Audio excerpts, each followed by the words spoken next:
So this is my presentation about Gnuk. Then it is now OpenPGP USB token implementation. Usually, I think that in Western culture, you guys start your presentation with joke or some humor. But because I am Japanese, it is our culture to begin the presentation by some apologies. Perhaps my selection of dev room would be mistake. Because I am a Debian developer and see the announcement about the FOSDEM, I just joined this development room. But there are another, say, hardware security development room or something. But this is my first visit, first joining to FOSDEM. So please forgive my choice. But if I understand correctly, that the distribution guys are very have much interest about the integrity of distribution, and usually the developers of any distribution should have his or their GPG key to make sure that the distribution of the packages or any binary can be checked by users. So today's presentation is about the USB hardware token. And let me explain about myself. I am a Gnuk project contributor, say, more than 20 years. And when I was university student, I joined the Gnuk Emacs development for internationalization. And I also do Gnuk Guide development or glibc testers and the Gnuk Toolchain development for embedded system. And 6 years ago, I am one member of Gnuk GPL version 3 international committee to have a international symposium, international conference. And at that time, we have 4 or 5 conferences around the world for Gnuk GPL version 3. And we have one in Tokyo.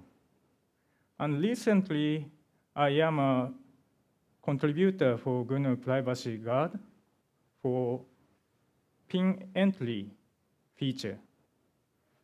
And this month, I became Japanese translation team coordinator for www.gnuk.org. Those things I have done or I am doing for Gnuk project.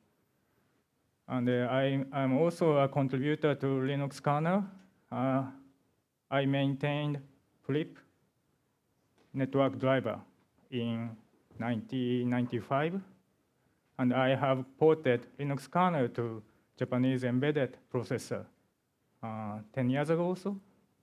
These days, those CPU, Super H or M32 are not that common.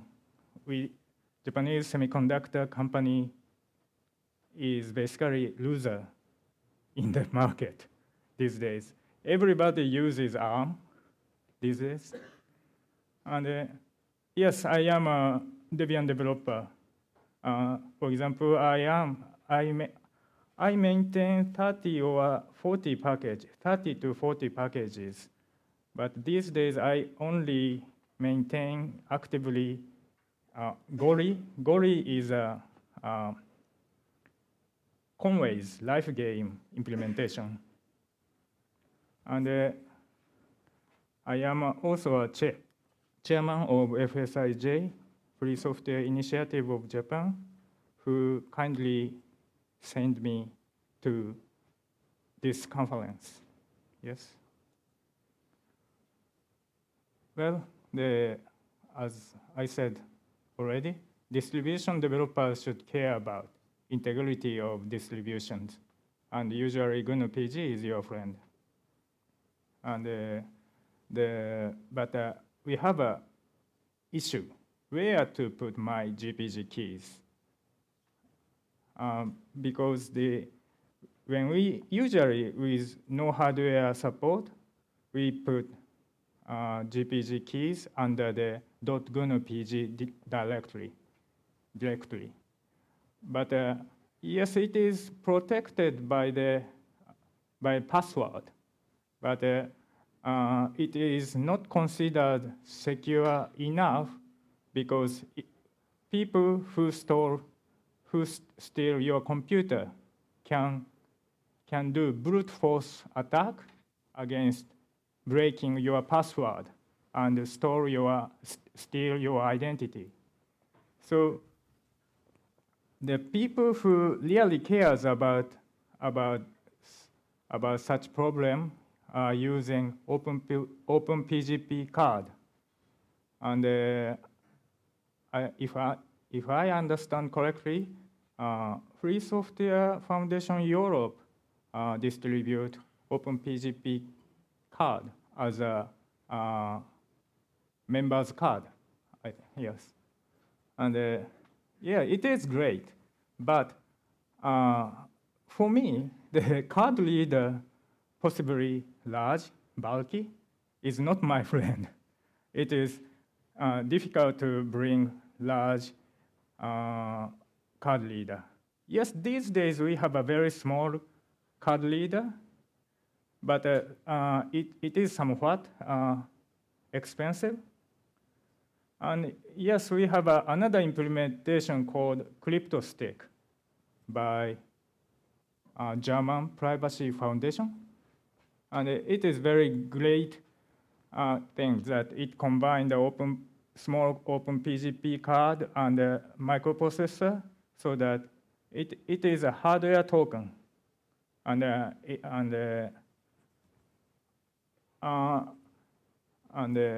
it is, I think it is cheap enough, about 50 euro or so. And Gnuk is my development, and which is free software implementation of cryptographic token. Perhaps you are usually that one-time password token would be very popular than cryptographic token. Because some bank distribute one-time password token for their customer, for their network banking system. But today, I am explaining my development of cryptographic token, which stores our secret keys. The Gnuk supports OpenPGP card protocol version 2. And it runs on a general purpose processor, and I select STM32 processor by ST Microelectronics. And it supports RSA 2048-bit. And this is FSIJ's official development project.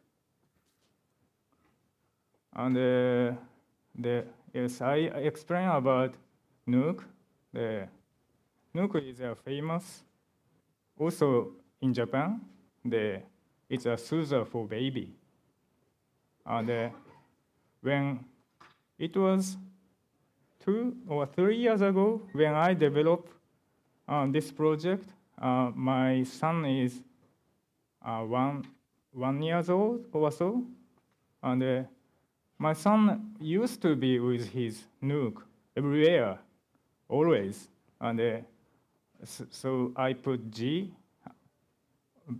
and I name my project Gnuk so that Gnuk token can be a source for GNU-PG user here.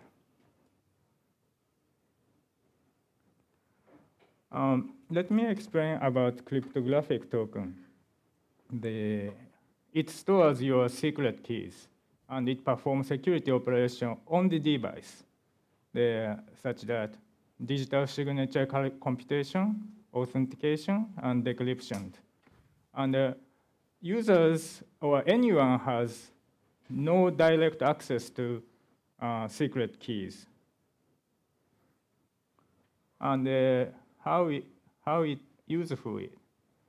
We can bring secret keys securely, and on the go you can make digital signature, authenticate yourself, or read encrypted mail without bringing your notebook computer.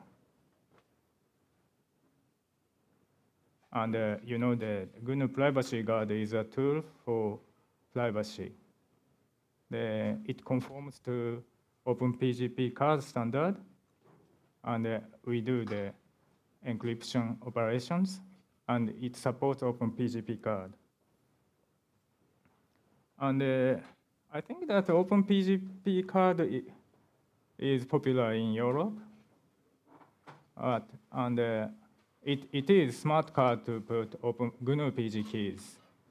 And the feature of version 2.0 is it supports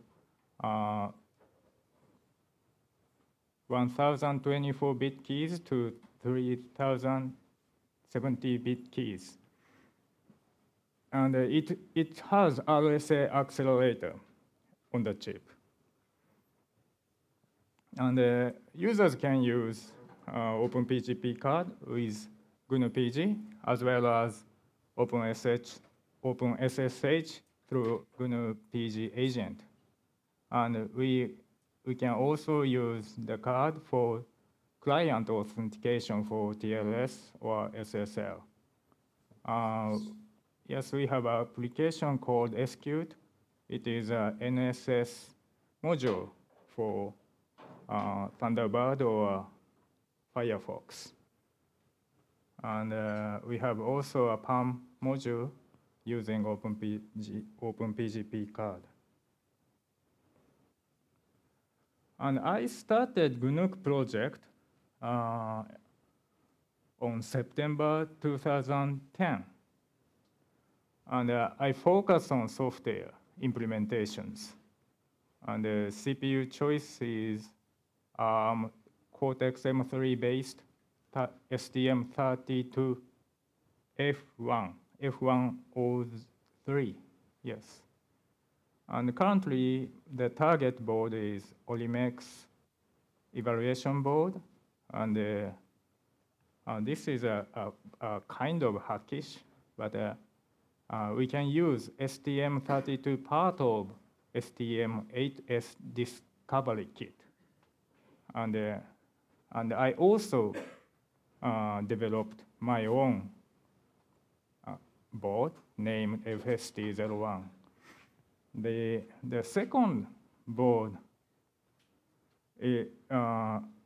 for second board, I should explain more. The STM8S Discovery Kit is a kind of educational kit. It is very cheap, like less than $10 US. But its purpose by STM is education for STM8S, an 8-bit chip. But we are very lucky that it has a gadget. How to say? It's a kind of dongle to control STM8S processor from PC.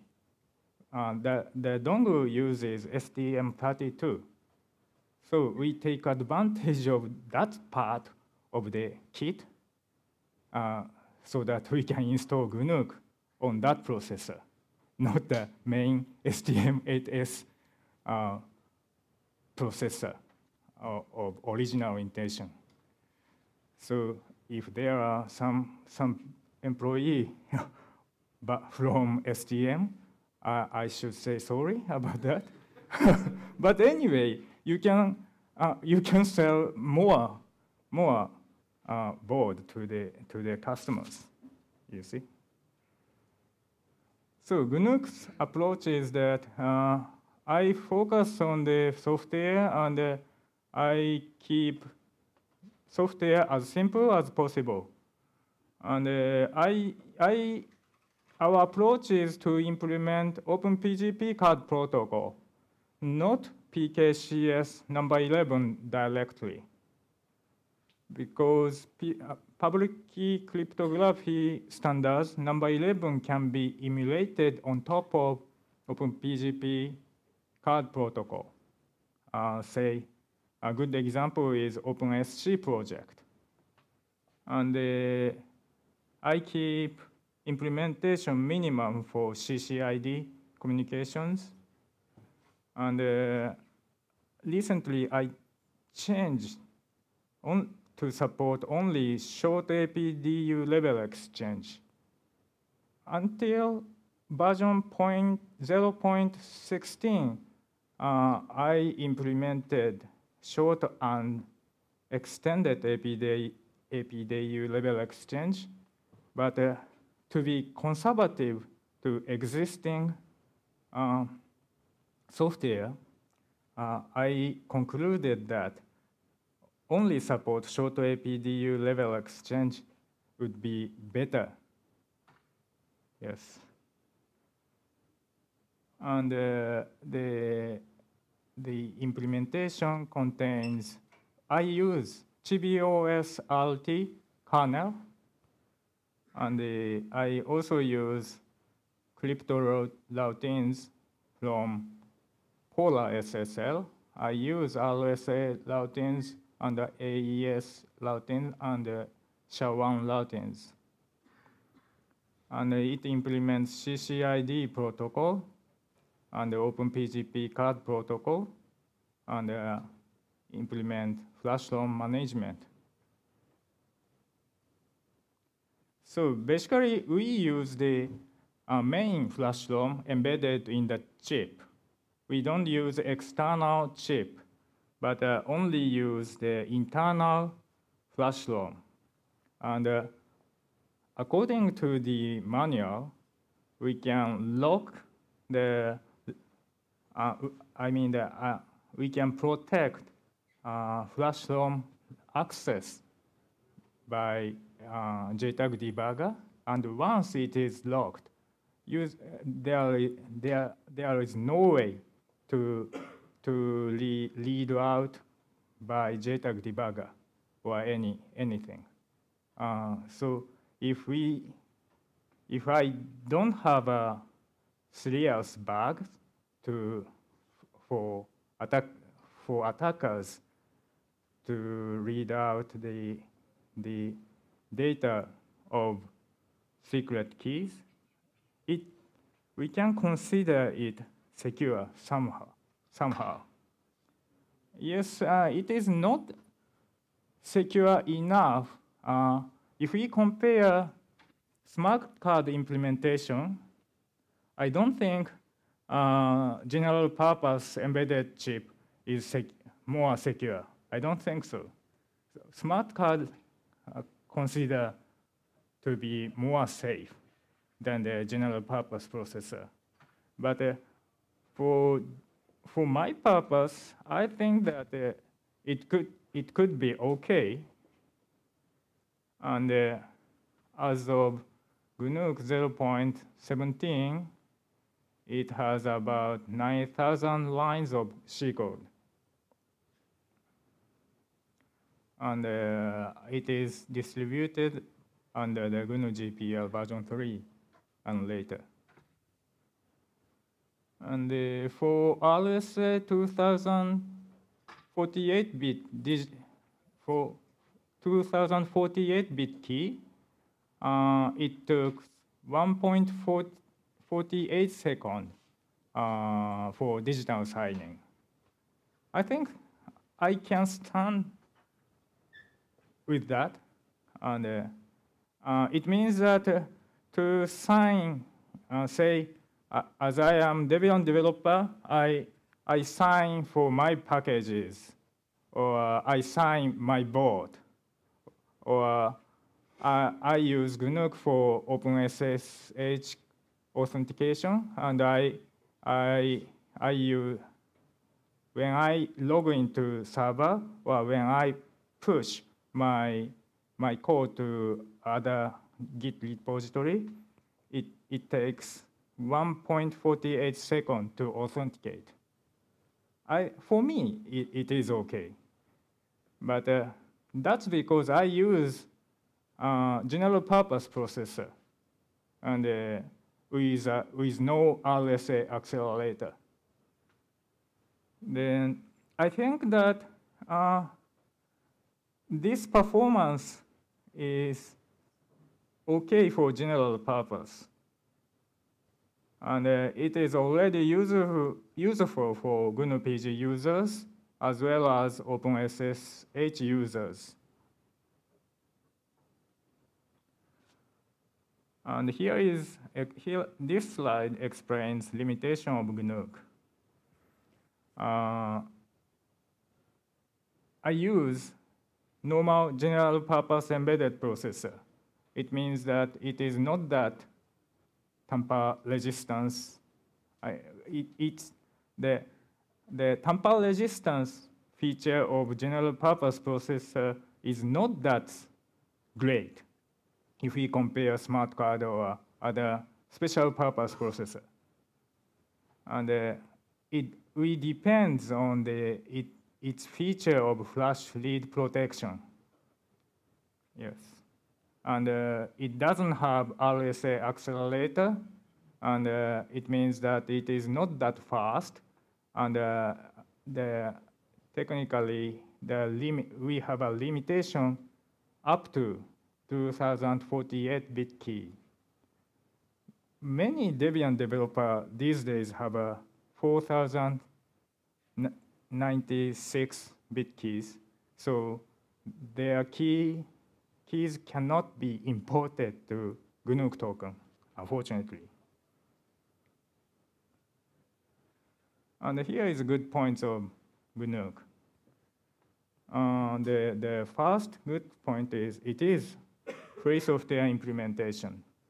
This is a very good feature. Yes, there is an OpenPGP card, but we don't have the source code of the firmware, unfortunately. But for Gnuk, we have a source code so that you can examine or you can enhance the firmware as you like it. And another feature is that we can develop or test new things. For example, we can change or improve the USB communication.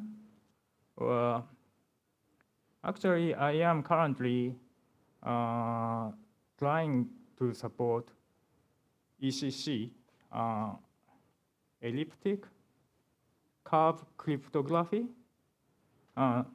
for next version of GNU-PG. And I also testing new pin entry for authentication. The device, we need to authenticate ourselves to the device. Usually, we input passphrase to open the feature of digital signing and authentication or decryption. But usually, we use keyboard of personal computer, which is easily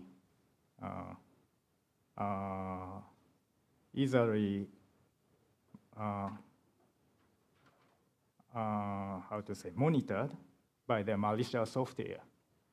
So some people cares using the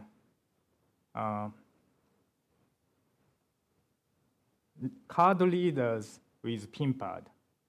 But so currently I am testing Gnuk implementation so that people can input PIN or passphrase locally, not by the PC, but through the device directly. And here I explain the current status.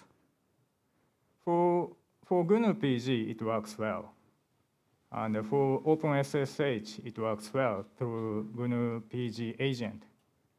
And for Firefox, using Sqt, we can use client authentication using Gnuk Token. And I created my client certificate using csart.org and tested against that site. But currently, here is the current status not supported yet. I don't support secure messaging protocol yet. And I don't have idea to support this. So we have a risk. If your computer is attacked and intruded by some malicious users, and when he monitors the USB traffic by some kind of USB sniffer, your passphrase could be stolen because the USB transmission is not encrypted at all. But we can work around this by supporting PIN entry locally. Yes. And currently, Gnuk Token Gnuk software doesn't support key generation on device. All that we can do is generating the keys on PC host side and import those keys from host side. And currently, we cannot override keys on the device. So to override keys, we have to remove keys at first. This is a limitation, current limitation. And this is a known problem. And yes, after I implemented Gnuk, and after I used Gnuk extensively, I figured out eventually that OpenPGP card is not portable.gnupg. I mean that all the information the device has is only secret keys. So under the GNU-PG directory, we have more than secret keys. We have secret keys, secret key ring, as well as public keys, key rings, and TrustDB. Secret key has your secret information, but we also have a public key information under the GNU-PG. And we also have a TrustDB under the GNU-PG directory. And it means that just bringing Gnuk token means that you can do digital signing or authentication or decryption for your secret key, but you will perhaps not have a public key ring on the go. So if you really want to do more operation on the go, we should have those information on the device. But if I understand correctly, the OpenPGP card specification is for smart card. And the smart card doesn't have enough storage like public key rings. For example, Debian keyring, Debian project has a keyring, and it's more than, I think, the 10 megabyte or so. 40? Oh. And so we cannot put such a large storage on the smart card. But for token, we can do that.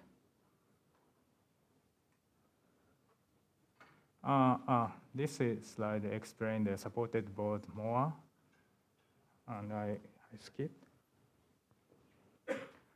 And here is a URL for Gnuk development. And the web pages reside on fsij.org/Gnuk. And we have a Git repository under the gnibe.org, because we don't have a Git repository on fsij.org yet.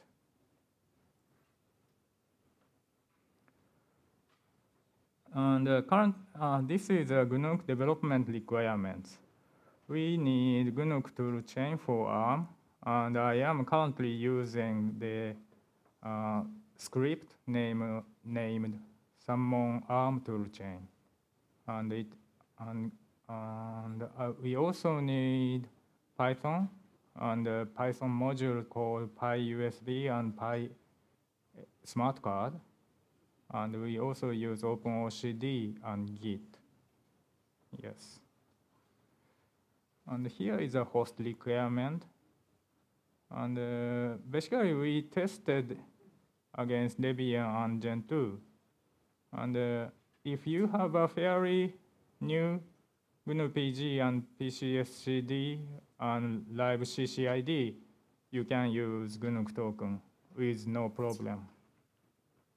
And I also tested on Windows, and this only a bit. And here I explain the steps building Gnuk Token. Get source code from gnibe.org and prepare a GNU tool chains for ARM. I mean the cross-development environment. And then you can build gnuk.elf and write gnuk.elf to STM32 using OpenOCD. And this is an optional step. And you can configure Gnuk Token with your specified serial number. When you don't configure serial number, it uses its own chip-on ID for serial number. And then you can personalize Gnuk Token and import keys to Gnuk Token. Last two steps are same as OpenPGP card.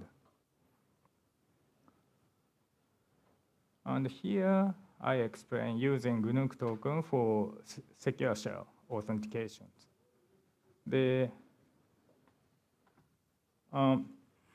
Before development of Gnuk Token, I didn't know the way of using GPG key for OpenSSH authentication. But it is not that common, but we can do it. And when we use Gnuk Token or OpenPGP card, it is considered very, very convenient, because we only have a GPG key, and we can bring secret keys to somewhere. Yes, but the configuration or settings of SSH using GNUPG is somewhat difficult, because there are many applications which has a role of SSH agent. So using GPG agent as a SSH agent, we need to stop C-host or original SSH agent and GNOME key link. In usual distribution, those 3 plus GPG agent has a role of GPG SSH agent. So when we use GPG agent as a SSH agent, we should only run GPG agent and not running C-host SSH agent and GNOME keyring. This is a key point. And then we configure GPG using use agent and enable SSH support. Yes, this is a setting using GPG agent as a SSH agent. And here I explain STM8S Discovery Kit. As I said, it is educational purpose kit by ST Microelectronics, and it is very cheap. We can buy it with 750 JPN. It means less than 8 euro. Yes. And if you have enough technology for do-it-yourself electronics, you can make Gnuk Token easily. Here is a STM8S Discovery Kit. Yes. Oh, I am. And here is a STM32 part. And this is my do-it-yourself JTAG debugger connecting STM32 of STM8S Discovery Kit. Here is another embedded board. And this is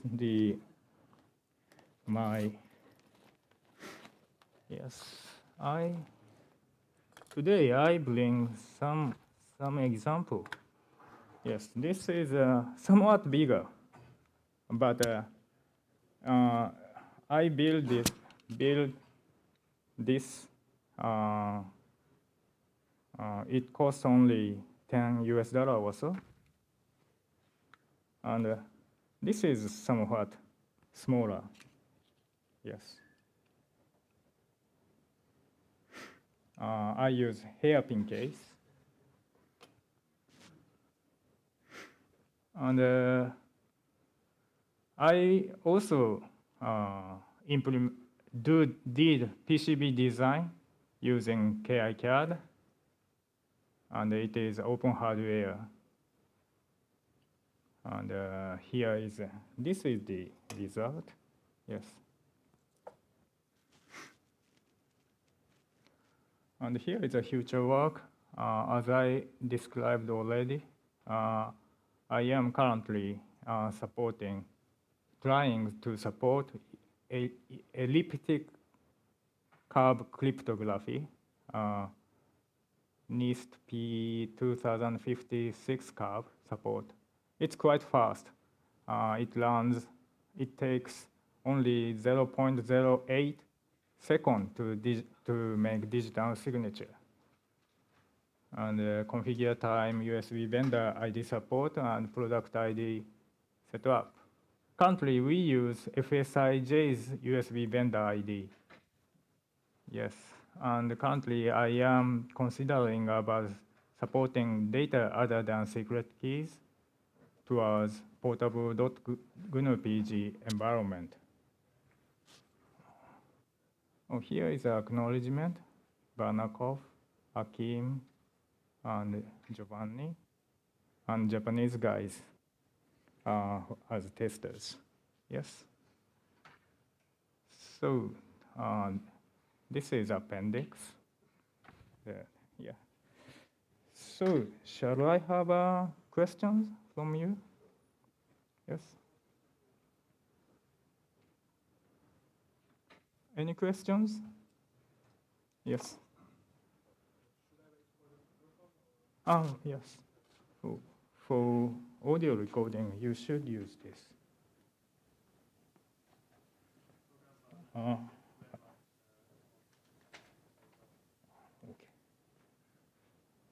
Sorry. This is a switch. Yeah, that's good. So you mentioned yes, a way how to enter pin entry directly to the token. So you want to add a small keyboard to the token, or what's the idea? About pin entry. Yes. There are two kinds of experimental implementations, and one is using the consumer infrared controller. Yes, usual for, say, a TV controller or audio controller. If it is close enough, you can use it. But you know that people can monitor the signal very easily.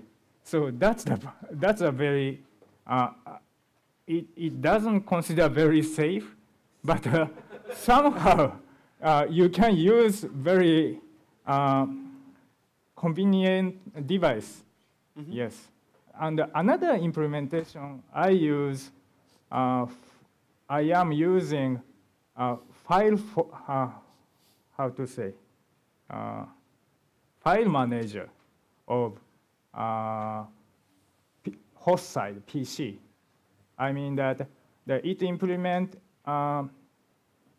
it pretends as if it is USB memory, and when user drag and drop folders, it considers a key input.